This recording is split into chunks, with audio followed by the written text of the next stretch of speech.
ॐ ज्ञानतिमिरान्धस्य ज्ञानाञ्जनशलाकया चक्षुरुन्मीलितं येन तस्मै श्रीगुरवे नमः। श्रीचैतन्यमनोभीष्टं स्थापितं येन भूतले स्वयं रूपं कदा मह्यं ददाति स्वपदान्तिकं। नमोऽयं विष्णुपादाय कृष्णपृष्ठाय भूतले श्रीमते भक्तिवेदान्तस्वामिनिति नामिने।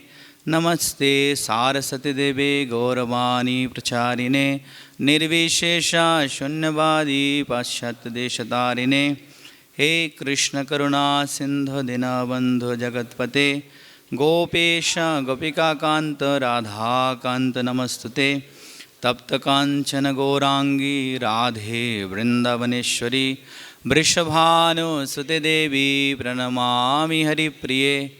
पंचतत्त्वात्मकं कृष्णं भक्तरूपस्वरूपकं भक्तावतारं भक्ताख्यं नमामि भक्तशक्तिकं। वंशाकल्पतरुभ्यश्च कृपा सिन्धुभ्य एव च पतितानां पावनेभ्यो वैष्णवेभ्यो नमो नमः। श्रीकृष्ण चैतन्य प्रभु नित्यानंद श्री अद्वैत गदाधर श्रीवासदि गौरभक्तवृंद। हरे कृष्णा कृष्ण कृष्ण हरे हरे, हरे राम राम राम हरे हरे। हरे कृष्णा। सभी वैष्णव भक्तों की चरण वंदना करते हुए चैतन्य चरितामृत क्लास प्रारंभ करते हैं। और यह मेरे लिए बहुत सौभाग्य की बात है कि वृंदावन धाम में चैतन्य महाप्रभु की लीलाओं के ऊपर चर्चा करने का मौका मिला, क्योंकि ये जो चैतन्य चरितामृत इसी वृंदावन धाम में बैठकर कृष्णदास कविराज गोस्वामी लिखते हैं।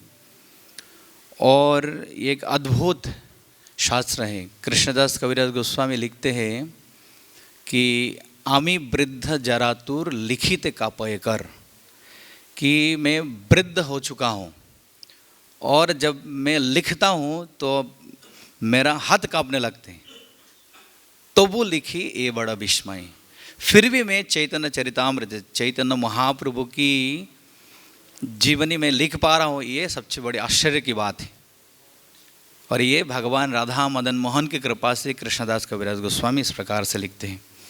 और साथ ही आज एक विशेष तिथि भी है, भगवान चैतन्य महाप्रभु के आध्यात्मिक गुरु ईश्वरपुरीपाद के आज तिरुभाव तिथि।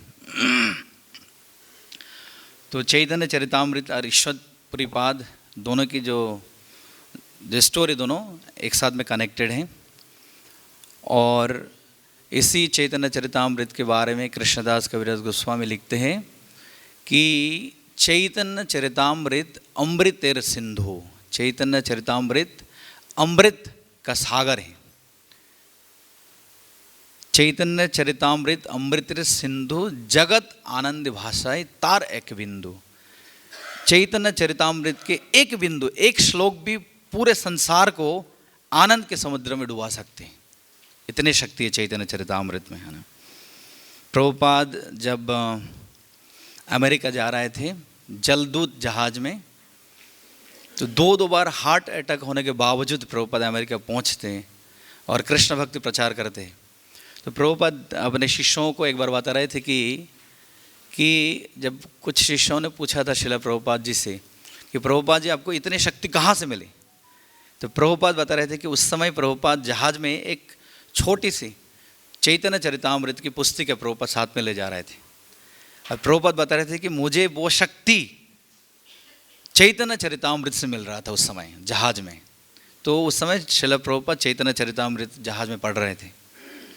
और प्रभुपाद ये भी बोलते थे कि मेरे गुरु महाराज भक्त सिद्धार्थ ठाकुर के सबसे प्रिय पुस्तक था ये चैतन्य चरितामृत। और आखिरी समय में भक्त सिद्धांत सरस्वती ठाकुर सिर्फ चैतन्य चरितामृत पढ़ते थे कृष्ण बिछो में, इस प्रकार प्रभुपाद बता रहे थे।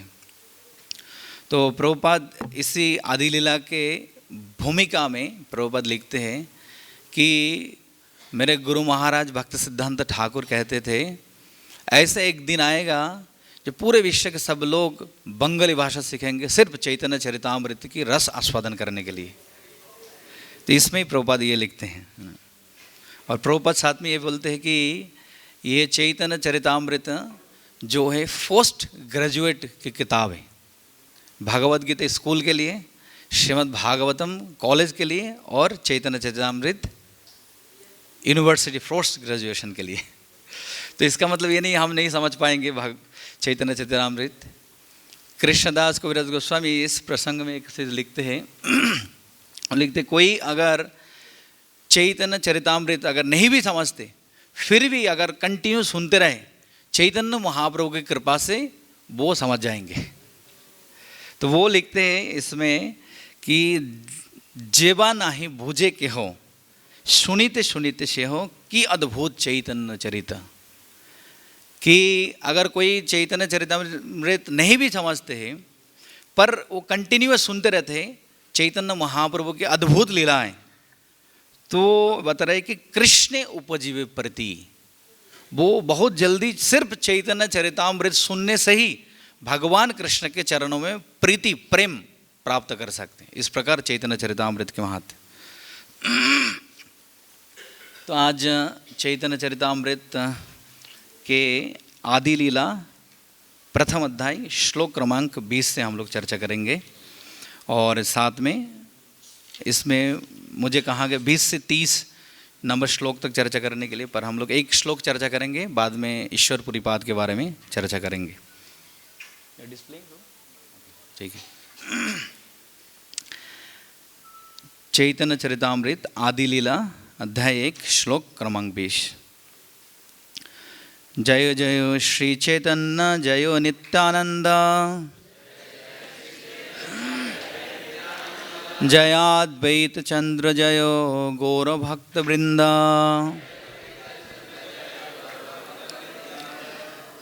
श्लोक मेरे पीछे पीछे दौड़ा है आप लोग।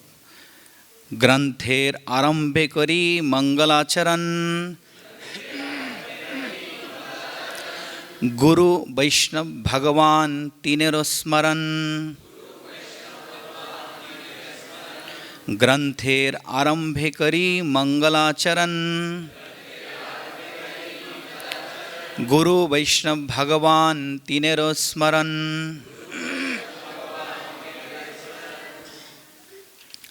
अनुवाद।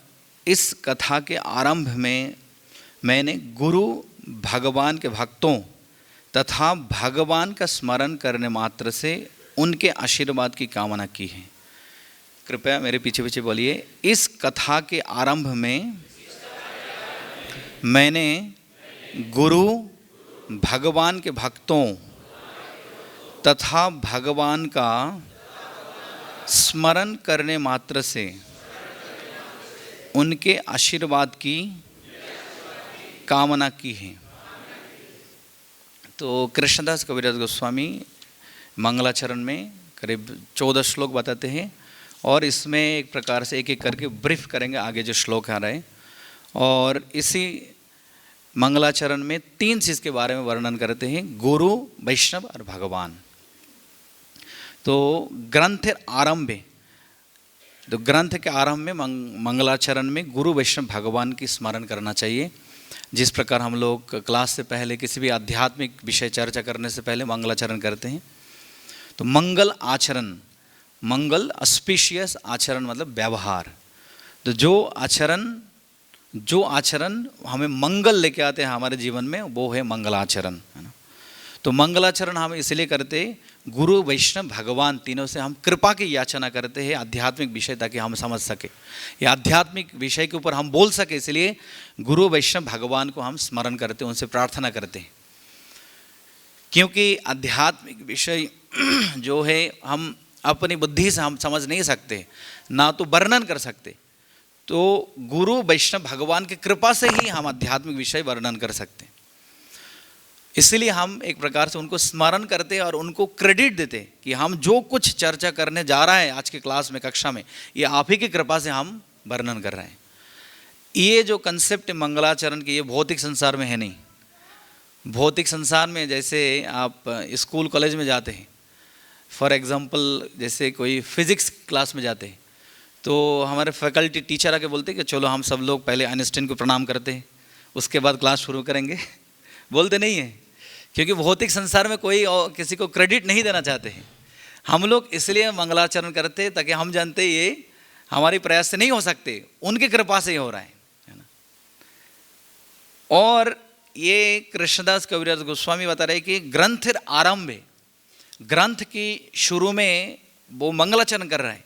एक्चुअली ग्रंथ के आरंभ नहीं, बाद में भी करना चाहिए। आप देखेंगे चैतन्य चरितामृत में हर एक अध्याय आखिरी में कृष्णदास कविराज गोस्वामी एक श्लोक के द्वारा समापन करते हैं। कौन सा श्लोक? श्री रूप रघुनाथ पद जारास चैतन्य चरितामृत कहे कृष्णदास। तो आरंभ में भी करना चाहिए, शुरू में भी करना चाहिए, और ग्रंथ के अंत में या प्रवचन के अंत में भी करना चाहिए। तो आरंभ में, शुरू में हम तो कर ही लेते हैं, मंगलाचरण नियम हो गया एक प्रकार से। आखिरी में जब सब लोग हमारी तारीफ करते, वो प्रभु जी बहुत अच्छे, बहुत बढ़िया क्लास दिया, तब हम भूल जाते, तब हम मंगलाचरण भूल जाते। हमें लगता है कि हम अपने प्रयास से इस प्रकार वर्णन किए। पर कृष्णदास कविराज गोस्वामी इतने विनम्र थे, ग्रंथ के शुरू में भी, हर एक अध्याय के शुरू में मंगलाचरण करते थे और अंत में भी करते थे। तो आपने आपको याद दिलाते थे। तो मंगलाचरण का उद्देश्य ये है कि हमें कभी भी ये नहीं सोचना चाहिए कि हम अपनी बुद्धि से, अपना प्रयास से इस प्रकार शास्त्रार्थ या शास्त्र के ऊपर चर्चा कर पा रहे हैं। ये आध्यात्मिक गुरु, वैष्णव और भगवान की विशेष कृपा से ही संभव है। इसलिए हमें शुरू में और अंत में भी उनको स्मरण करना चाहिए। तो गुरु, वैष्णव, भगवान, तीनों स्मरण, ये तीनों का स्मरण करने से कृष्णदास कविराज गोस्वामी बता रहे कि उनके स्मरण करने मात्र से हम आध्यात्मिक विषय चर्चा कर सकते हैं।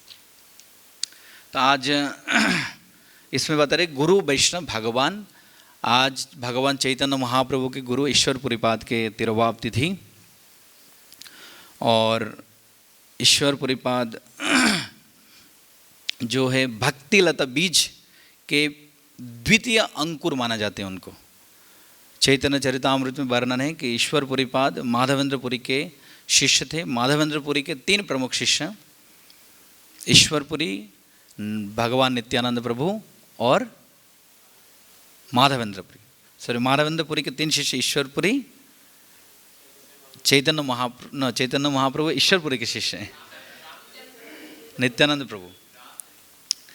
तो उसमें ये बताते हैं कि माधवेंद्रपुरी जो है कृष्ण प्रेम का वृक्ष, बीज है माधवेंद्रपुरी। माधवेंद्रपुरी के बारे में बताते हैं कि भक्ति कल्पतरु तेहो प्रथम अंकुर। तो बीज, भक्ति लता बीज जब अंकुरित होता है तो प्रथम अंकुर कौन है? माधवेंद्रपुरी। और माधवेंद्रपुरी से वो बीज ईश्वरपुरी को मिलते हैं। श्री ईश्वरपुरी रूपे अंकुर पुष्ट होइला। तो ईश्वरपुरी तक आके वो भक्ति लता बीज पक जाते हैं, और चैतन्य महाप्रभु जाके वो फल तोड़ के सबको डिस्ट्रीब्यूट करते हैं। तो माधवेंद्रपुरी वो बीज अंकुरित होता है, और ईश्वरपुरी तक आके वो बीज पक जाते हैं, और चैतन्य महाप्रभु वो माली होकर उस बीज को, उस फल को डिस्ट्रीब्यूट करते हैं। तो ये ईश्वरपुरी से कृष्ण प्रेम लेकर चैतन्य महाप्रभु इस प्रकार से वितरण करते हैं। चैतन्य महाप्रभु ये भी बोलते हैं, अकेला मालियामी कत फल खाबो। तो इतना फल है कृष्ण भक्ति बीज में से, इतना फल निकाल के आया, मैं कितना अकेला खा सकता हूँ, इसलिए मैं सबको वितरण कर रहा हूँ।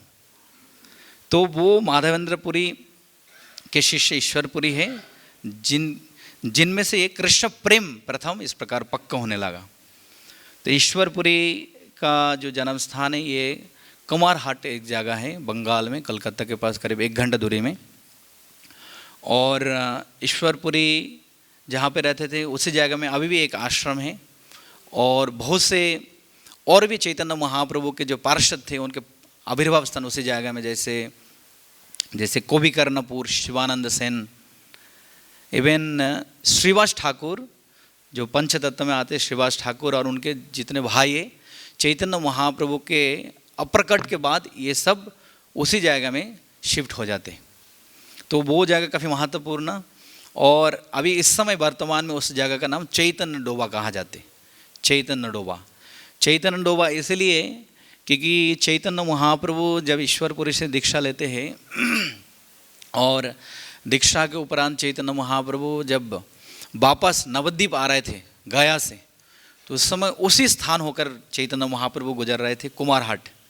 और जैसे उनको पता चला कि ये ईश्वरपुरी पाद के जन्म स्थान, आविर्भाव स्थान, चैतन्य महाप्रभु उनके जन्म स्थान से मिट्टी लेते हैं और मिट्टी लेके चैतन्य महाप्रभु अपने पास रखते हैं और समय समय पर चैतन्य महाप्रभु उस मिट्टी को खाते थे। तो चैतन्य महाप्रभु हमें शिक्षा दे रहे हैं कि किस प्रकार आध्यात्मिक गुरु से संबंधित हर एक वस्तु पूजनीय है। चूँकि चैतन्य महाप्रभु वहाँ से मिट्टी को उठाया तो वो थोड़ा सा गड्ढा हो गया, और अभी वहाँ पे एक कुआं जैसे है वो हो जाएगा। बाजू में एक आश्रम भी है, बहुत से वैष्णव रहते हैं वहाँ पे, कोई भी जाते प्रसाद मिलते हैं वहाँ पे। और चूँकि चैतन्य महाप्रभु वहाँ से मिट्टी उठाया, वहाँ पे गड्ढा हो गया और उसमें माना जाता है अभी सभी तीर्थ, हजार हजार सभी तीर्थ उस कुआं में आ गए। इसलिए उस जगह का नाम है चैतन्य डोबा। चैतन्य महाप्रभु डोबा मतलब जहाँ से मिट्टी को चैतन्य महाप्रभु ने उठाए। तो ईश्वरपुरी के बारे में चैतन्य चरितामृत में अलग अलग जगह में वर्णन है। एक अंतलीला में ये वर्णन आते हैं कि ईश्वरपुरी हमें इस प्रकार शिक्षा दे रहे हैं कि एक योग्य शिष्य कैसे बनना चाहिए आध्यात्मिक गुरु के। माधवेंद्रपुरी के उस समय जगन्नाथपुरी में माधवेंद्रपुरी के दो प्रमुख शिष्य थे, एक ईश्वरपुरी, एक रामचंद्रपुरी। और रामचंद्रपुरी जो है वो हमेशा वैष्णव भक्तों को क्रिटिसाइज करता था, निंदा करता था। और ईश्वरपुरी माधवेंद्रपुरी की विनम्रता के साथ सेवा करते थे हमेशा। माधवेंद्रपुरी उस समय वृद्धावस्था में माधवेंद्रपुरी इस प्रकार बिस्तर से उठ नहीं पाते थे और वो बिस्तर में इस प्रकार मलमूत्र त्याग करते थे। और ईश्वरपुरी एक विनम्र शिष्य होने के नाते अपने गुरुदेव की सभी प्रकार की सेवाएं करते थे, उनके बिस्तर साफ सुथरा करते थे, उनके मलमूत्र सब साफ सुथरा करते थे ईश्वरपुरी इस प्रकार से।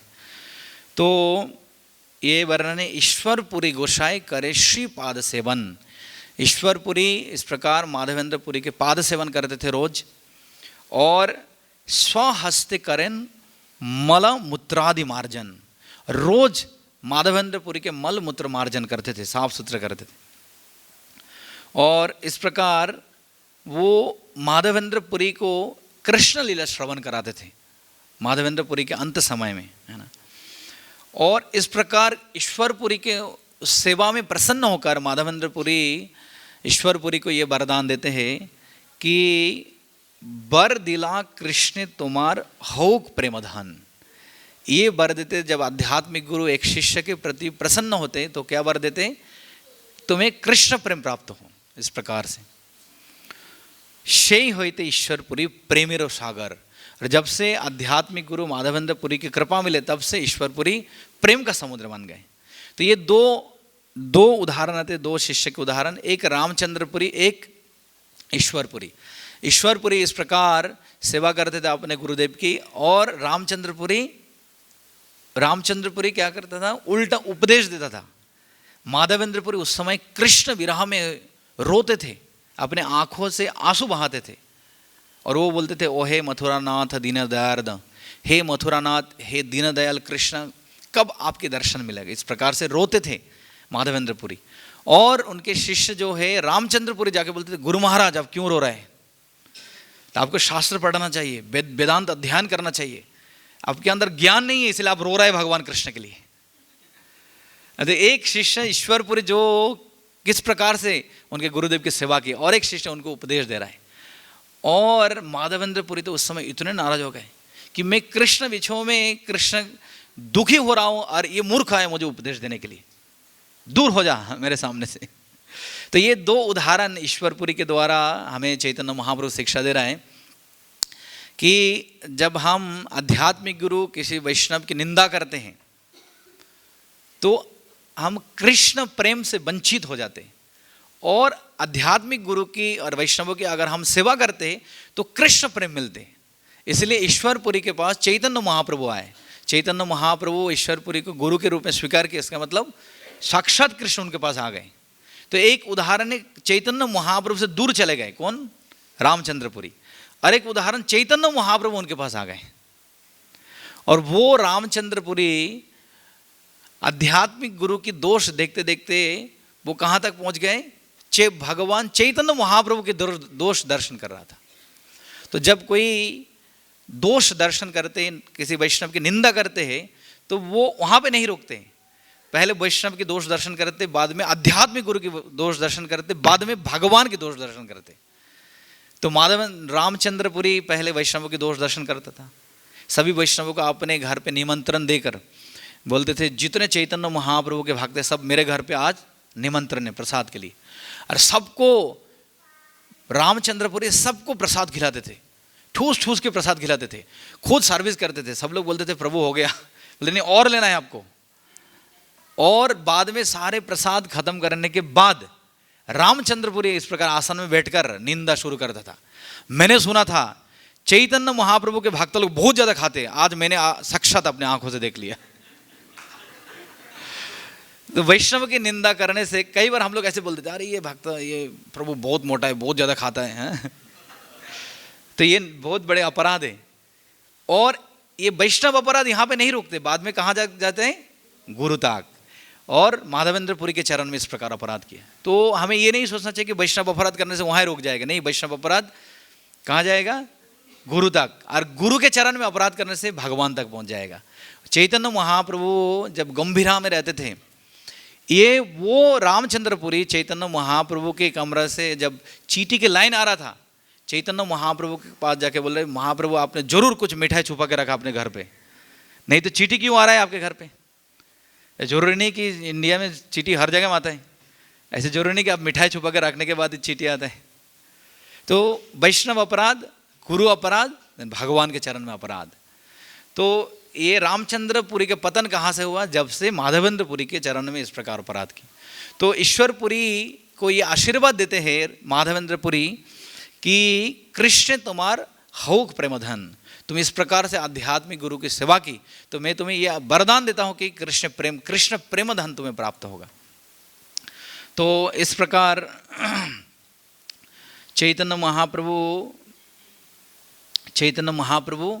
इस प्रकार हमें शिक्षा दे रहे कि इस प्रकार आध्यात्मिक गुरु हमें ग्रहण करना चाहिए। इसलिए चैतन्य महाप्रभु ईश्वरपुरी को इस प्रकार से ग्रहण करते आध्यात्मिक गुरु के रूप में। चैतन्य महाप्रभु जब उनके जन्म स्थान जाते हैं कुमारहट्ट में, ईश्वरपुरी के आविर्भाव स्थान, और इतना नृत्य गीत कीर्तन करते हैं, उनको लगता है कि साक्षात भागवत धाम आ गए।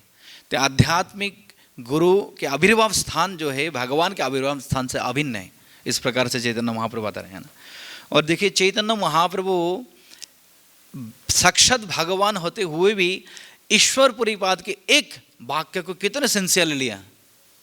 जब भी चैतन्य महाप्रभु कहीं जाते थे, सब लोग चैतन्य महाप्रभु से ये पूछते थे कि महाप्रभु आप वेद वेदांत अध्ययन क्यों नहीं कर रहे हैं, शास्त्रार्थ क्यों नहीं कर रहे हैं, आप सिर्फ नृत्य कीर्तन हरे कृष्ण बोलते रहते हैं हमेशा, हरे कृष्णा कृष्णा कृष्णा हरे हरे, हरे राम राम।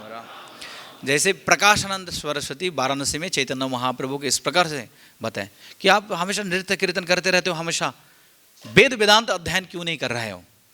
तो इसी प्रश्न के उत्तर में चैतन्य महाप्रभु हमेशा एक उत्तर देते थे, क्या बोलते थे, गुरु मोरे मूर्ख देखी करेलो शासन, कि मेरे गुरु महाराज ईश्वरपुरी पाद ने देखा कि मैं एक मूर्ख हूँ, इसलिए मुझे बताया कि वेद वेदांत में तुम्हारा अधिकार नहीं है, तुम्हें सिर्फ हरिनाम करना है। तब महाप्रभु बोलते थे हरे नाम एवं केवलम। देखिए भगवान होते हुए चैतन्य महाप्रभु कभी भी शास्त्रार्थ नहीं किया, रेयरली, कभी एक दो बार जब उनको मजबूर किया गया, जैसे केशव काश्मीरी, सार्वभौम भट्टाचार्य, अदरवाइज चैतन्य महाप्रभु कभी नहीं किया, क्योंकि उनके गुरुदेव के ने आदेश नहीं दिए इस प्रकार से। तो ये आध्यात्मिक गुरु के प्रति किस प्रकार शरणागति चैतन्य महाप्रभु ये हमें शिक्षा दे रहे हैं ईश्वरपुरी बात के माध्यम से।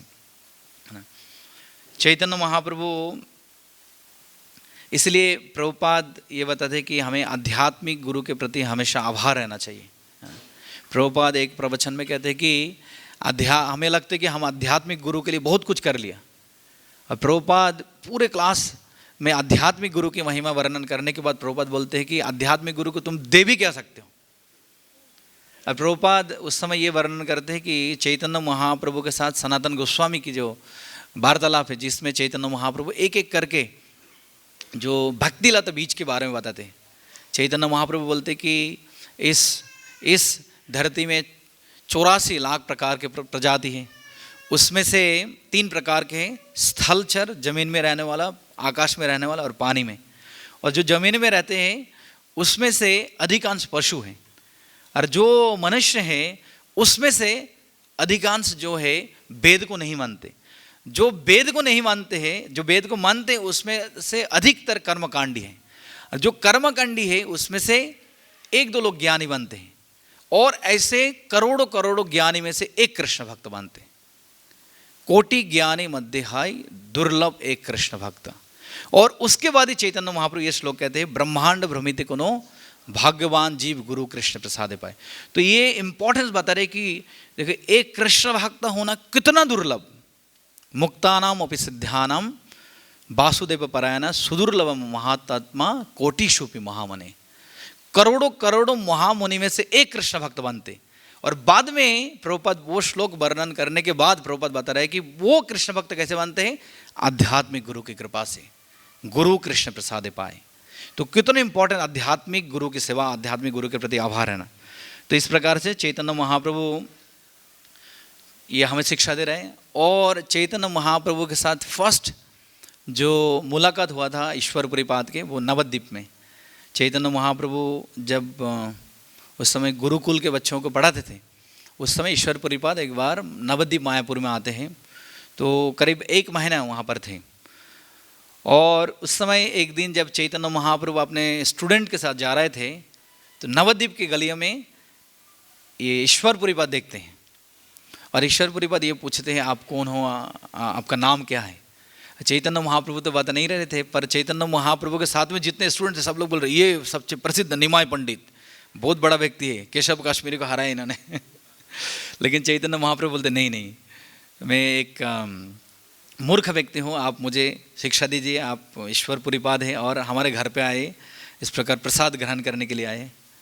तो चैतन्य महाप्रभु इस प्रकार सभी भक्तों को प्रसाद के लिए करते थे।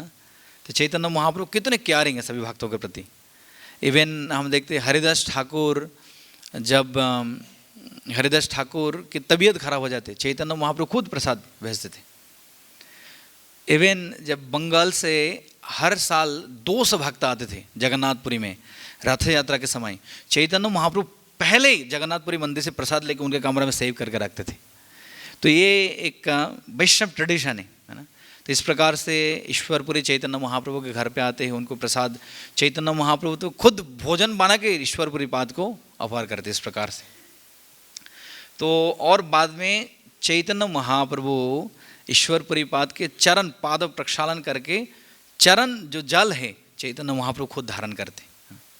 तो ये 3 जो है भक्ति का महाबल माना जाते हैं ना, भक्त पद धूलि और भक्त पद जल। तो भक्त पद धूलि और भक्त पद जल और भक्त भुक्त अवशेष, ये 3 महाबल। तो चैतन्य महाप्रभु खुद ये शिक्षा दे रहे हैं, इस प्रकार आध्यात्मिक गुरु के चरण सेवा करनी चाहिए। चैतन्य महाप्रभु पर्सनली किसी को अलाउ नहीं करते थे चैतन्य महाप्रभु के चरण जल स्पर्श करने के लिए। जब जगन्नाथपुरी में थे चैतन्य महाप्रभु, उनके सेवक गोविंद, और गोविंद को चैतन्य महाप्रभु स्ट्रिक्टली ये बताया कि कोई भी ये चरण जल स्पर्श ना करे। तो गोविंद इस प्रकार से गार्ड करके रखते थे, कोई भी ये चरण जल स्पर्श ना करे। इवन एक बार तो जब गुंडीचा मंदिर मार्जन हो रहा था, उस समय चैतन्य महाप्रभु जब गुंडीचा मंदिर मार्जन कर रहे थे, एक भक्त जो है मंदिर मार्जन करते करते चैतन्य महाप्रभु के चरण पानी देखो वो पीने लगा, और महाप्रभु बहुत नाराज हो गए। तो किसी को अलाउ नहीं करते थे चैतन्य महाप्रभु। पर एक बार जगन्नाथपुरी में एक वैष्णव जाते हैं बंगाल से, कालिदास, और जैसे गोविंद चैतन्य महाप्रभु के चरण में पानी डालते और कालिदास नीचे जाके ऐसे लग कि झरने के पानी पी रहा है। अब गोविंद तो बहुत डर गए, नहीं नहीं महाप्रभु ने माना कि किसी को पानी टच नहीं करना है। तब महाप्रभु बोलते नहीं गोविंद, सिर्फ इसी को परमिशन है और किसी को परमिशन नहीं है, क्योंकि ये जो कालिदास है ये ऑलरेडी जितने वैष्णव बंगाल में सभी वैष्णव का उच्छिष्ट भोजन किया है। तो चैतन्य महाप्रभु इस प्रकार से ईश्वरपुरीपाद के उच्छिष्ट भोजन की और ईश्वरपुरीपाद के पाद सेवन की। और चैतन्य महाप्रभु जब थोड़े से बड़े हो गए, अपने गुरुकुल इस्टाब्लिश कर लिए चैतन्य महाप्रभु, और उस समय ये ईश्वरपुरी आते मायापुर में अद्वैत आचार्य ठाकुर के घर पे छुप के रहते, वो बाहर नहीं आते। और मुकुंद दत्त थे चैतन्य महाप्रभु के पार्षद में, बहुत सुंदर वो गाते थे। और ऐसे वर्णन है कि चैतन्य चरितामृत में कि ऐसे कौन व्यक्ति है जो मुकुंद दत्त गाने के बाद नहीं हिलते डुलते, ऐसे कोई भी व्यक्ति नहीं इस संसार में, मतलब इतने सुंदर गाते। तो वो ईश्वरपुरीपद अपने आप को छुपा कर रखा है अद्वैत आचार्य ठाकुर के घर पे। और मुकुंद दत्त को ये पता चल गया, तो मुकुंद दत्त जो है ईश्वरपुरीपाद की महिमा प्रकट करने के लिए इस प्रकार भगवान कृष्ण की लीलाएं इस प्रकार कीर्तन करते हैं। और जब जैसे भगवान कृष्ण की लीला महिमा श्रवण करते, ईश्वरपुरीपाद बाहर आकर नृत्य कीर्तन करने लगते हैं। तो एक वैष्णव जो है उनकी जो पहचान है इस प्रकार कीर्तन, श्रवण कीर्तन के द्वारा पता चलते हैं। जैसे कई उदाहरण है, पुंडरीक विद्यानिधि, पुंडरीक विद्यानिधि को गदाधर पंडित को ये लगा था कि एक विषयी व्यक्ति, राजा जैसे राज गद्दी में बैठते थे, राजगद्दी में सोते थे, उनके सेवक उनको पंखा करते थे। लेकिन उनके ये भाव देखकर जब वासुदेव दत्त ने इस प्रकार से भगवान कृष्ण की लीला महिमा कीर्तन करने लगा, पुंडरीक विद्यानिधि उस राजगद्दी से बाहर आकर छलांग लगाकर नृत्य कीर्तन करने लगा। तब गदाधर पंडित को पता चला ये एक्चुअली महान वैष्णव है। तो इस प्रकार और भी उदाहरण है, जैसे चैतन्य महाप्रभु जब संन्यास लेकर जा रहे थे वृंदावन की ओर, उस समय नित्यानंद प्रभु ट्रिक करके कुछ ग्वाल वाल को बोल दिया कि तुम भगवान कृष्ण की लीलाएं कीर्तन करो, ताकि ये सुनकर महाप्रभु को लगे कि वो वृंदावन पहुंच गए, है ना। अहो बकी यम स्तनपाल कालकूटम। तो ये कई उदाहरण हम देखते हैं। इसलिए जब भगवान के नाम कीर्तन, भगवान के नाम गुण महिमा कीर्तन श्रवण करते हैं, तभी एक वैष्णव के बारे में हमें पता चलते हैं। अदरवाइज भौतिक दृष्टि से बाहर से देख के हमें ये पता नहीं चलेगा वो वैष्णव कौन है ना। तो चैतन्य महाप्रभु ईश्वरपुरी के साथ मायापुर में करीब 1 महीना इस प्रकार ईश्वरपुरी के साथ बातचीत होने लगा। और एक बार तो ईश्वरपुरी ये चैतन्य महाप्रभु से ये बातचीत के दौरान ये बोलने लगा कि निमाय पंडित, तुम तो सबसे बड़ा पंडित हो इस समय पूरे भारत में, केशव काश्मीरी को जिन्होंने हराया। तो मैं एक ग्रंथ, एक पुस्तक लिख रहा हूँ भगवान कृष्ण की लीला के ऊपर, कृष्ण लीलामृत। और वो ईश्वरपुरीपद ऑलरेडी गदाधर पंडित के साथ कई बार चर्चा की। तो मैं ये चाहता हूँ, चूँकि तुम बहुत बड़े विद्वान पंडित हो, तो तुम मेरा जो ये शास्त्र है, मैं जो किताब लेकर रहा हूँ, इसके अंदर क्या भूल त्रुटियाँ जो है थोड़ा देख लो, चेक कर लो, प्रूफ रीडिंग कर लो। इस प्रकार ईश्वरपुरी भगवान चैतन्य महाप्रभु से कहते हैं। और ये सुनने के बाद चैतन्य महाप्रभु लज्जित हो जाते, नहीं नहीं नहीं। चैतन्य महाप्रभु ये बोलते हैं कि ये आप जैसे महान व्यक्ति जो है, ईश्वरपुरीपाद जैसे महान व्यक्ति जो है, आप जो कुछ लिखते हैं भगवान से संबंधित वो परफेक्ट, इसमें बिल्कुल भी मिस्टेक नहीं हो सकते। और साथ में चैतन्य महाप्रभु ये बोलते हैं कि जो व्यक्ति इस प्रकार जो आचार्यों के, भगवान के शुद्ध भक्तों के लिखनी में इस प्रकार ग्रामेटिकल मिस्टेक देखते हैं वो पाखंडी है। इस प्रकार भी चैतन्य महाप्रभु ने बताया। बोले मैं ये दुस्साहस नहीं कर सकता हूँ, आपकी जो किताब है वो चेक करने के दुस्साहस मैं नहीं कर सकता हूँ। इस प्रकार से चैतन्य महाप्रभु मना कर देते हैं। और चैतन्य महाप्रभु बोलते हैं आप जो कुछ लिखेंगे ये जरूर भगवान कृष्ण के ये प्रिय होगा और ये हमेशा परफेक्ट होगा। इस प्रकार से चैतन्य महाप्रभु ईश्वरपुरी के बारे में बताते हैं ना। तो आध्यात्मिक गुरु के बारे में इस प्रकार हमें कभी भी डाउटफुल, संदेह नहीं रहना चाहिए, है ना। प्रभुपद ये लिखते हैं उसमें कि आध्यात्मिक गुरु के विषय में कभी भी संदेह नहीं होना चाहिए। और जो संदेह करे तो वो एक पाखंडी, जिस प्रकार चैतन्य महाप्रभु ईश्वरपुरी के लेखनी के बारे में बताते हैं। जैसे प्रभुपाद उस प्रसंग में प्रभुपाद एक चीज़ बताते हैं। प्रभुपाद जब गृहस्थ थे अभय बाबू, उस समय प्रभुपाद एक बार गौड़िया मठ में जाते हैं और भक्ति सिद्धांत ठाकुर से मिलने के लिए जाते हैं प्रभुपाद। भक्ति सिद्धांत ठाकुर ऊपर के कमरे में रहते थे और नीचे ब्रह्मचारी सन्यासी भक्त लोग रहते थे गौड़िया मठ के। तो प्रभुपाद अभय बाबू उस समय बाथरूम गए और जैसे बाथरूम से बाहर आया, दरवाजा के सामने इतना बड़ा एक सांप प्रभुपाद के सामने। अब प्रभुपाद को समझ में नहीं आ रहा था क्या करे, और प्रभुपाद सांप सांप चिल्लाने लगा।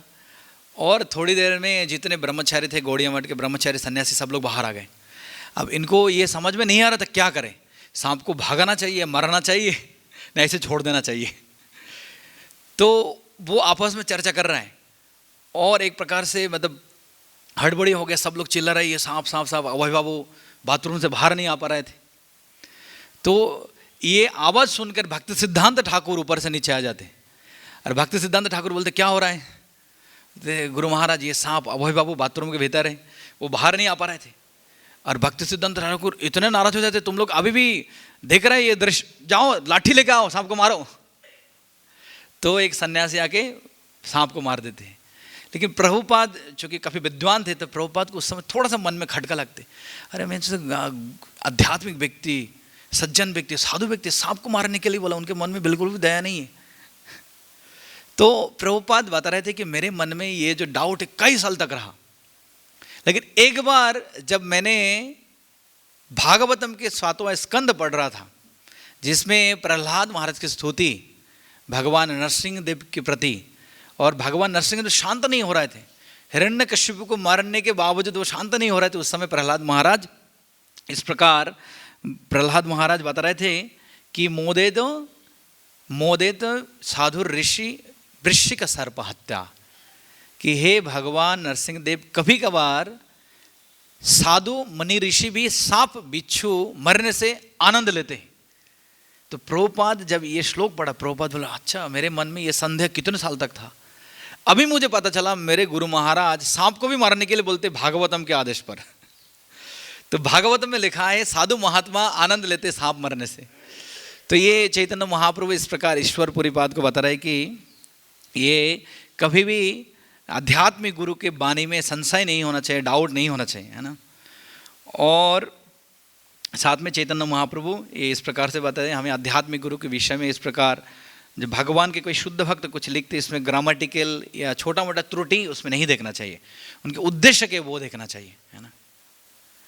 जैसे चैतन्य महाप्रभु जब दक्षिण भारत में थे, उस समय उडुपी में दर्शन करने के बाद चैतन्य महाप्रभु जब बाहर आते हैं, तब सभी ब्राह्मण लोग, सभी विद्वान लोग एक व्यक्ति का मजाक उड़ा रहे थे कि ये भागवत गीता उल्ट पकड़ के इस प्रकार रो रहे थे। तो चैतन्य महाप्रभु भीड़ के अंदर जाते हैं और उनको पूछते अब क्यों रो रहा है, और भगवत गीता भी आपने उल्टा पकड़ के रखा है। तब वो कहते कि महाशय ये भागवत गीता मैं जब भी हाथ में लेता हूँ तब मुझे वो दृश्य आ जाते किस प्रकार भगवान कृष्ण परमेश्वर होने के बावजूद अपने भक्तों के लिए रथ के सारथी बन जाते। चैतन्य महाप्रभु उनको आलिंगन करके बोलते कि ये है असली भागवत गीता के श्रोता है, तुम सब लोग नहीं समझा भगवत गीता, यही भगवत गीता समझे। तो चैतन्य महाप्रभु ईश्वरपुरीपाद को ये बता रहे कि उनके जो भगवान के प्रति प्रेम जो है लिखनी में वो देखना चाहिए, ना कि उनके अंदर जो ग्रामेटिकल मिस्टेक्स वो देखना चाहिए। और जो इस प्रकार से देखते उनको पाखंडी चैतन्य महाप्रभु बता रहे हैं ना। तो चैतन्य महाप्रभु जब उनके पिताजी के देहांत के बाद चंद्रशेखर आचार्य के साथ चैतन्य महाप्रभु गया में जाते हैं श्राद्ध करने के लिए, और उस समय गया में इस प्रकार विष्णुपाद दर्शन करने के बाद चैतन्य महाप्रभु के अंदर इस प्रकार एक्सटैटिक सिम्टम आ जाते हैं। चैतन्य महाप्रभु उसी वक्त ईश्वरपुरीपाद से मिलते हैं दोबारा, पहले नवद्वीप में मिले थे, बाद में ईश्वरपुरीपाद से दोबारा मिलते हैं। और चैतन्य महाप्रभु तब ईश्वरपुरीपाद से ये कहते हैं कि ये जो तीर्थ है भगवान विष्णु के पद चिन्ह होने के कारण ये बहुत ही महत्वपूर्ण, बट उससे भी अधिक महत्वपूर्ण आप जैसे महान व्यक्ति, ईश्वरपुरीपाद जैसे महान व्यक्ति इस धाम में। तो चैतन्य महाप्रभु के बारे में उस समय चंद्रशेखर आचार्य बता रहे थे कि ये तो चैतन्य महाप्रभु कृष्ण प्रेम में चैतन्य महाप्रभु बिल्कुल मूर्छित हो गए, बेहोश हो गए चैतन्य महाप्रभु। पर चैतन्य महाप्रभु ये सारे क्रेडिट विष्णुपाद दर्शन को नहीं दे रहे। चैतन्य महाप्रभु बता रहे कि ईश्वरपुरीपाद आपके दर्शन से इस प्रकार ही हो गए, और ये बताते कि तीर्थी कुर्बन्ति तीर्थानि, आप जैसे महान जो संत इस प्रकार तीर्थ दर्शन करने के लिए आते हैं, क्यों? तीर्थ को शुद्ध करने के लिए, है ना। और प्रभुपाद ये सेम चीज़ बताते, प्रभुपाद जब कुंभ मेला में जाते हैं, कई लोग प्रभुपाद से ये प्रश्न पूछे कि आप कुंभ मेला में क्यों आए इतने भीड़ भट्टा में। प्रभुपाद सो भी नहीं पाते थे उस समय 1976 में, लेकिन प्रभुपाद बताएं कि हम कुंभ मेला में इसलिए आया ताकि हमारे जो भक्त लोग, वैष्णव लोग ये संकीर्तन करें, कीर्तन करें और तीर्थ शुद्ध हो जाए। तो ये विदुर के बारे में भी युधिष्ठिर महाराज बताते कि आपके इस प्रकार तीर्थ दर्शन की जरूरत नहीं है, आवश्यकता नहीं है, फिर भी आप जाते हैं क्योंकि तीर्थ को शुद्ध करने के लिए। तो गंगा, यमुना, हरिद्वार, ऋषिकेश ऐसे तीर्थों में लोग जाते, पापी लोग पाप छोड़ के आ जाते। लेकिन वो जो तीर्थ हैं, नदियां जो है, वो भी इंतजार करते भगवान के वैष्णव भक्त लोग कब आएंगे, तभी वो पाप से एक प्रकार से पाप मुक्त हो जाते इस प्रकार से।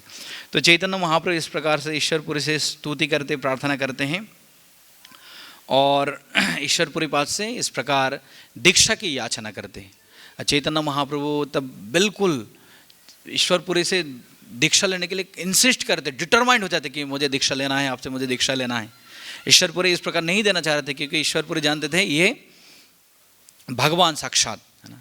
जैसे हम जानते भक्ति सिद्धांत सरस्वती ठाकुर के इस प्रकार गौर किशोर दास बाबा जी महाराज के पास कई बार अब मिनती की, आकुति की, तब जाकर उनको दीक्षा मिला। तो चैतन्य महाप्रभु बार बार ईश्वरपुरी से इस प्रकार रिक्वेस्ट कर रहे थे और चैतन्य महाप्रभु जब उनको बताया कि आप मुझे गायत्री मंत्र दीक्षा प्रदान करें, तब ईश्वरपुरी चैतन्य महाप्रभु से ये बताते कि गायत्री मंत्र तो दूर की बात, तुम चाहते हो तुम्हें गायत्री मंत्र में दान करूं, पर मैं तो चाहता हूं मैं मेरा पूरा जीवन आपको दे दूं। इस प्रकार से ईश्वरपुरी चैतन्य महाप्रभु से कहते। फिर भी चैतन्य महाप्रभु ईश्वरपुरी से बार बार कहते कि आप मुझे गायत्री मंत्र दान करें। तब ईश्वरपुरी चैतन्य महाप्रभु को मंत्र दान करते और उसके बाद ही चैतन्य महाप्रभु की जो लाइफ में सेकेंड पार्ट शुरू हो जाते। उससे पहले निमाय पंडित के रूप में थे और गया में जब जाते हैं ईश्वरपुरी पाद के दर्शन होते, ईश्वरपुरी पाद से दीक्षा लेते और तभी चैतन्य महाप्रभु के अंदर इस प्रकार कृष्ण प्रेम जागृत हो जाते और मायापुर में वापस आके चैतन्य महाप्रभु पूरा बदल जाते। सब लोग निमाय पंडित के रूप में जानते थे, आज चैतन्य महाप्रभु सबको इस प्रकार कृष्ण नाम, कृष्ण कीर्तन, श्रवण कीर्तन के बारे में हमेशा बोलते थे। तो आज ईश्वरपुरी पाद के तिरुवाव तिथि है। चैतन्य महाप्रभु ईश्वरपुरी पाद को अपने गुरु के रूप में स्वीकार किए और हमें इस प्रकार से शिक्षा दे रहे कि आध्यात्मिक गुरु की किस प्रकार से सेवा करनी चाहिए। हरे कृष्णा।